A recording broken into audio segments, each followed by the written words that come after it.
नमस्कार, मेरा नाम है सागर और आप देख रहे हैं न्यूज इंडिया एक्सप्रेस। इस वक्त हमारे साथ मौजूद है साउथ जोन के व्यापारी संगठन के अध्यक्ष श्री अमन कुमार गोयल जी। तो आइए आज इनसे कुछ बात करते हैं जरूरी मुद्दों पर और जानते हैं इनकी राय। सबसे पहले सर, आपका स्वागत है हमारे साथ जुड़ने के लिए। आपका भी स्वागत, हार्दिक अभिनंदन। तो सर, हमारा सबसे पहला सवाल यही है कि बीजेपी के कुछ लोग आम आदमी पार्टी पर ये एलिगेशन लगा रहे हैं कि केजरीवाल सरकार ने जो ठेके हैं उनके रेशियो को बढ़ा दिया है, वो और ज्यादा ही खुल रहे हैं। कहीं भी ऐसा कुछ नहीं है।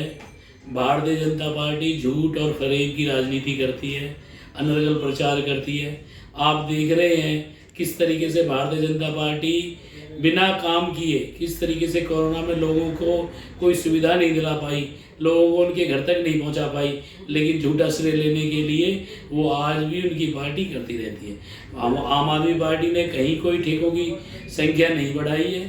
ठेके जिस रूप में और जहाँ जितने होने चाहिए उतने ही हैं। जबकि हरियाणा के अंदर, हम हरियाणा से संबंध रखते हैं, यहाँ छुट्टी के दिन भी 26 जनवरी को भी यहाँ पर ठेके खुले। रात के 11 बजे तक कोरोना के टाइम में ठेके खुले और दारू की कालाबाजारी हुई।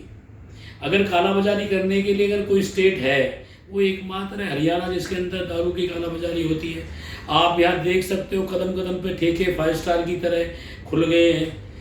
दिल्ली के अंदर तो एक ऐसी सरकार चल रही है जो आम जनमानस की हित की चिंता करती है, जो सुविधाएं देती है। इतना अगर वो हमारे से ठेकों की बात करते हैं, दिल्ली की सरकार की दी हुई 200 यूनिट बिजली फ्री दे के दिखाए हरियाणा सरकार, पानी 25,000 लीटर बिजली फ्री दे के दिखाए, हमारी महिलाओं को बस यात्रा फ्री कराए, हमारे किसी भी जिस तरीके से शहीद होने वाले सैनिक को या सिपाही को 1 करोड़ रुपए सम्मान राशि दे के दिखाए। लेकिन इन बातों में वो केजरीवाल जी की होड़ कभी नहीं करेंगे, लेकिन केजरीवाल जी के खिलाफ झूठा और अनर्गल प्रचार जरूर करेंगे। और सर, अभी कुछ टाइम पहले आपने एक प्रेस कॉन्फ्रेंस रखी थी जिसमें आप बता रहे थे कि प्रवासियों को आप सम्मान देंगे। तो सबसे पहले तो सर, आप हमारी जनता को ये बताइए कि प्रवासी होता क्या, क्योंकि आज भी बहुत सारे लोग हैं जिनको ये नहीं पता होगा। प्रवासी है कि जो किसी और राज्य से आकर हमारे इस राज्य के अंदर अपना जीवन यापन कर रहा है, उन्हें काफ़ी समय हो गया है, लेकिन प्रवासियों को अनदेखी की जाती है राजनीतिक रूप से भी या उस तरीके से। आम आदमी पार्टी 36 बिरादरी की पार्टी है, हर बिरादरी का मान और सम्मान करती है, सभी धर्मों में समान आस्था रखती है। और हमारा जो प्रवासी प्रकोष्ठ है, प्रवासी प्रकोष्ठ के अभी हमारे नवनियुक्त अध्यक्ष भाई संतोष यादव जी ने साउथ जोन हरियाणा की जिम्मेवारी मिली है और मैं साउथ जोन हरियाणा से संबंध रखता हूँ। इसीलिए मैं तो ये कहना चाहूँगा कि जिस तरीके से प्रवासी और लोकल के बीच एक जो खाई थी, हमने उसे पाटने का, हमारा प्रवासी और लोकल सबसे समान। लेकिन जो और राजनीतिक पार्टियां प्रवासियों को अनदेखी करती थी राजनीतिक रूप से, आम आदमी पार्टी उनकी अनदेखी नहीं करेगी। समान विचारधारा से, एक समान रूप से उन्हें राजनीतिक रूप से अपनी पार्टी में आगे लाएगी। तो आप किस तरीके से प्रवासियों को सम्मान देंगे और किस तरीके से उनका आगे बढ़ने में उनके साथ हाथ मिलाएंगे? हम प्रवासियों के हक की लड़ाई के लिए हमेशा आगे भी आएंगे। अभी प्रवासियों के लिए हमारे खोरी के अंदर जो तोड़फोड़ हुई, कम से कम 10,000 परिवारों को वहाँ से उजाड़ दिया गया, लगभग 40 से 50,000 लोग वहाँ बेघर हो गए। उसके लिए हमारे राज्यसभा सांसद सुशील गुप्ता जी ने पूरी लड़ाई लड़ी और सुप्रीम कोर्ट के आदेश का सम्मान करते हुए यही कहा कि जब एक ये कानून है कि 12 और 13 साल अगर कोई भी प्रवासी किसी भी राज्य में अगर रह रहा है, तो सरकार का ये जिम्मेवारी बनती है कि उनके लिए रहने के लिए, उनके लिए पुनर्व्यवस्था करे, उनके लिए आवास की व्यवस्था के लिए जब वो ये इस बात के लिए वचनबद्ध है तो उन्हें ये आवास मिलना चाहिए। इसके लिए उन्होंने लड़ाई भी लड़ी।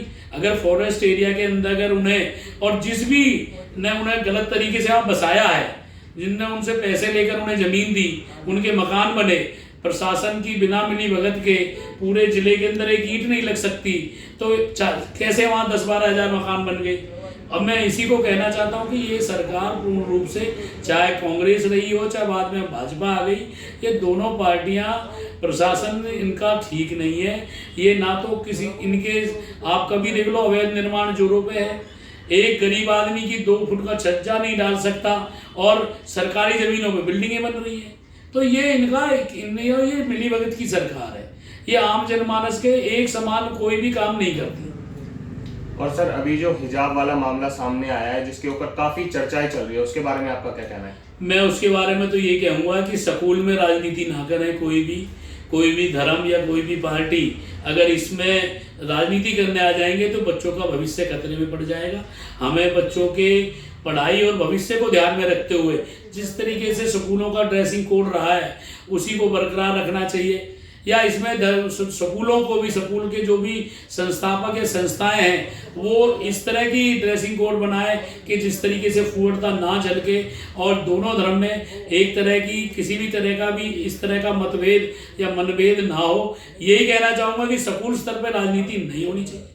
जो ड्रेसिंग कोड है वो स्कूल के जो भी है वो अपना ड्रेसिंग कोड उसमें भी थोड़ा अपना वो बदलाव लाएं, जिसमें भी जो भी अगर बच्चा या कोई भी हमारी छात्रा पढ़ने जाए तो उसमें किसी भी तरह की फूटता ना झलके। इसको ध्यान में रखते हुए मैं ये कहूँगा कि इसके लिए दोनों धर्म को आगे आके ये करना चाहिए कि किसी भी तरीके का एक आपस में मनमुटाव ना पैदा करें, क्योंकि स्कूलों में हम बच्चों को पढ़ाने के लिए भेज रहे हैं।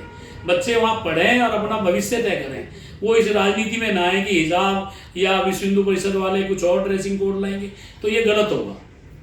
तो सर जैसा कि केजरीवाल जी कहते हैं कि हम हिंदुओं को अयोध्या भेजेंगे तीर्थ यात्रा के लिए, तो क्या आप बस हिंदुओं को ही भेजेंगे और किसी रिलीजन के लोगों को आप प्रायोरिटी नहीं दे रहे? ना, सबके लिए है। केजरीवाल जी जो यात्रा कराते हैं सभी को कराते हैं तीर्थ यात्रा, कोई भी है। बल्कि हमारे पे तो आरोप लगाते हैं कि जी हज हाउस बना रहे हैं या ये बना रहे हैं।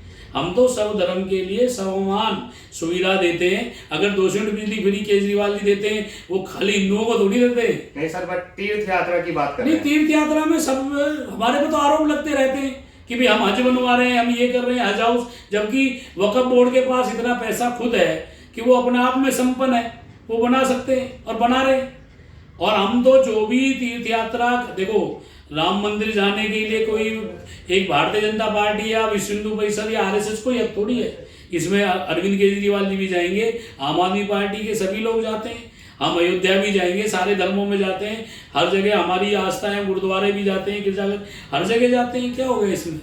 हम सब धर्म में समान आस्था रखते हैं। आम आदमी पार्टी एक ऐसी पार्टी है जो धर्म और मजहब के नाम पर कोई भी राजनीति नहीं करती।